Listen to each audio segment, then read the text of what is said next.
in the AutoZone studios. AutoZone. Get in the zone. Tuesday, Pete Rose has reared his head once again. July 28th, they'll be out at the Hall of Fame. Ozzie Smith is going to be inducted. Pete, 10 years removed from his induction class. In that class, Raleigh Fingers, I believe, was one. Tom Seaver was the other. Tom Seaver got a 98.84 acceptance vote, which I believe is the highest in history. Some feel that had Pete Rose been eligible, he would have exceeded that number, that he might have even been 100%, and I can't argue with that. As a baseball player, he probably would have exceeded that. Best hitter ever. Best hitter, not only a hitter. There were so many positive things about Pete Rose, the baseball player. His career. Yeah, that too. Is just a remarkable spark plug type player, a player that could lift your whole team and did help the Cincinnati Reds become world champions. The big red machine. Did similar things for Philadelphia when he was with Philadelphia. 1980, the Tug McGraw Phillies, they win it. David Schulte from Pony, who is now putting their corporate backing to Pete Rose to try to get him into the Hall of Fame. A Why Not campaign. Kenny Stabler, who's a friend of mine and also a... Not anymore. And yeah, sure he is. Kenny understands. Kenny understands this. Let's welcome David Schulte back, whose cell phone crapped out on him and us, and is now on a landline. I hope, David, are you? I'm actually on the cell phone again, and I apologize about that, but I'm not going to move. I'm sitting right where I have a signal, so we'll be okay. That's it. Perfect. All right, David, we're in the middle of this discussion about Pony backing these guys who are questionable. Let's talk about this from a corporate side, since we could beat Pete Rose around forever. Clearly, there are questions about Pete and whether or not he should be in the Hall of Fame, and there is a shadow on his career and all of that. But from a corporate standpoint, I admire this very, very much. I think that, as you said, and I think you alluded to it, you said you have a limited marketing budget. This is almost like a restart, I would imagine, for Pony. I was in the shoe business and the athletic footwear business for many, many years when they were competing with some of the bigger names, and then they went south. And now I guess what you're trying to do is rebuild the product. So, what does Pete Rose, Jack Tatum, who I do believe should be in the Hall of Fame and is probably not because of the hit he put on Darryl Stingley. The assassin. Yeah, well, Jack Tatum was a great football player in a time when they allowed you to play football Him and the proper would way. Come running at you with their forearms. Yeah, you've picked three very interesting people. Rose, of course, is the highest profile and probably carries the biggest negative. And it's a bit risky, but what's the corporate philosophy here? I mean, there's two things to it. One is, let's talk about Pete Rose. I mean, this is a guy that everybody that's in our company looks up to and really believed in the way he played the sport. I mean, like I said, he ran out every single ground ball. He mowed people over when he had to. He was aggressive. He was irreverent. He had a whole rock star thing going on in his private life. And, with those characteristics, we have no problem being behind him. I mean, we feel like he epitomizes a lot of things that makes Americans great and makes, what we feel what we wish was instilled in athletes today.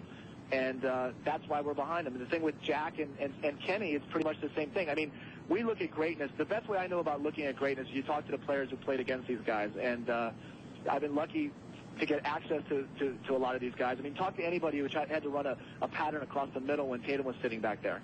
I mean, there's no one wanted to deal with that guy. Talk to the Dolphins when Ken Stabler fell down and rolled the ball into the end zone to Dave Casper for a touchdown. Now that's my kind of guy, right? Exactly. And, all these guys, I mean, and again with Pete, I mean, this country's about second chances, and whether or not he did gamble on baseball, which, by the way, we believe he didn't, and there's no hardcore proof, and he never admitted that he did.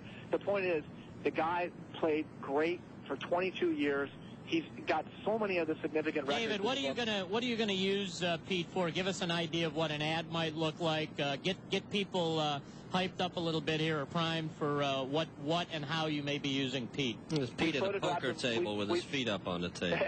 We photographed him at a bus stop in downtown L.A., which is where we're based, and there was a bus pulling away that said Cooperstown on him. He was standing there being left behind. And at the top it says, "Why is Pete Rose not in the Hall of Fame?" And then we did, and then the one we did with Tatum, which hopefully you guys all saw, we ran it in all the sports magazines, was him staring at the Bay Bridge, just kind of with like a black leather jacket on, and we're getting ready to shoot Kenny next week with a whole different creative input behind it. And, the thing with Pony, too, Pony is a relaunch. We bought it a year ago. It was owned by a London-based company that was doing nothing with the brand for 14 years. It was basically dead. And we're bringing it back. I mean, well, I got a basketball guy and a perfect guy to suggest for you to add to this campaign to make the perfect fourth guy. I'm Who is it? And he used to wear them, because I know from being a kid at 14, I'm your age, and I was a Sixer fan. World Be Free. And World Be Free, the old highlights, to talk about a guy who's been kicked around and this and that and is still like number 15 all-time on the scoring list. Went from team to team, and all he did was take garbage teams like the Clippers and Cleveland and put them in the playoffs. And he wore ponies when he was with the Sixers. And, I mean, there's a name that is just, he would be awesome. Why don't you dig up Shoeless Joe Jackson and stick a pair of ponies on him? What do you think of that, David?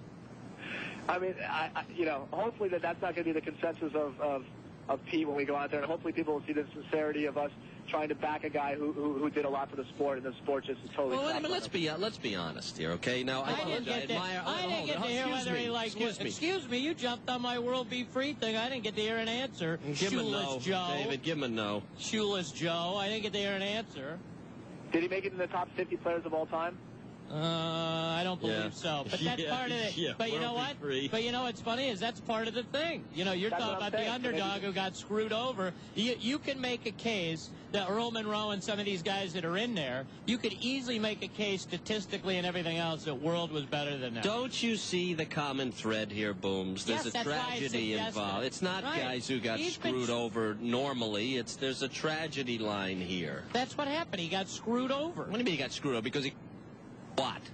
Yeah, because he's one of the best basketball players he's a cavalier, and then you want to jam him down the poor guy's throat, which is not fair. I'll talk to you another time, David. Go ahead. Yeah, you can talk to Chuck off the line. He's got some more Cavaliers for you can try. David Schulte from Pony, trying to get Pete Rose and Kenny Stabler and Jack Tatum into the Hall of Fame. I said earlier, David, I admire the campaign, but there is a risk. And Booms brought up Lawrence Taylor. Lawrence doesn't get a whole lot of endorsements these days, and because of his. I'm Lawrence Taylor for plexiglass.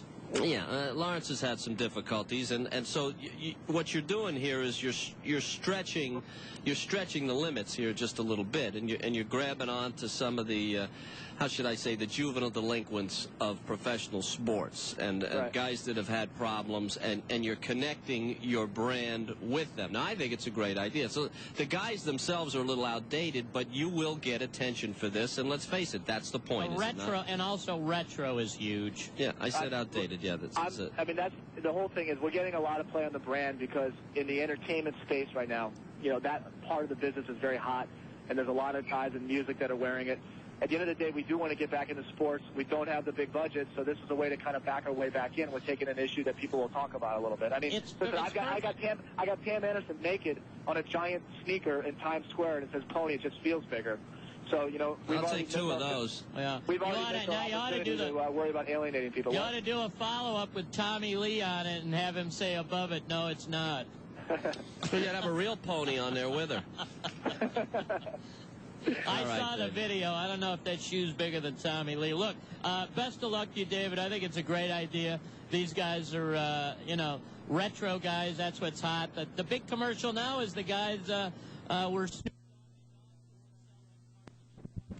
And you and I grew up with that, and Kobe Bryant, and they're all in the 70s. So, this is exactly the reason people are going back is these are classic athletes that played the game a lot harder and a lot different than these stiffs today. So I think it's a great idea. Listen, we're having a New York Media Day with Pete. We're taking him into New York for a couple surprises that we're going to lay on the league. So hopefully you guys will stick him on the air that afternoon when he's there. We'd love to have Pete. How much did he get paid for this? Is it equivalent to some of what the other superstars get paid? To be 100% honest with you, it's very, very, very nominal. I mean, obviously he has an opportunity cost for any time he spends on this, and for that we're covering him. But at the end of the day, we flew to meet with him.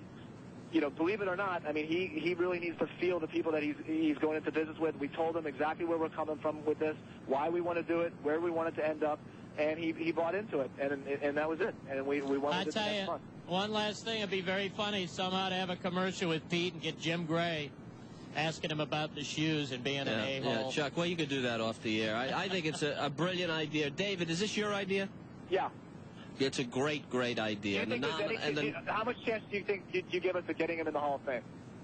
I think the backlash. I think the backlash again with the young kids, get the hyper, you know. I think the answer, that's a great question, and that's what we'll ask our listeners, but I think the backlash at the end of the day will be worse than you expect, because it'll look like it's for money. I don't. And it's not going to be good. Thank you, David. Appreciate it. We'll have you on again. David Schulte from Pony. Kiley and Booze, be back. We'll take your phone.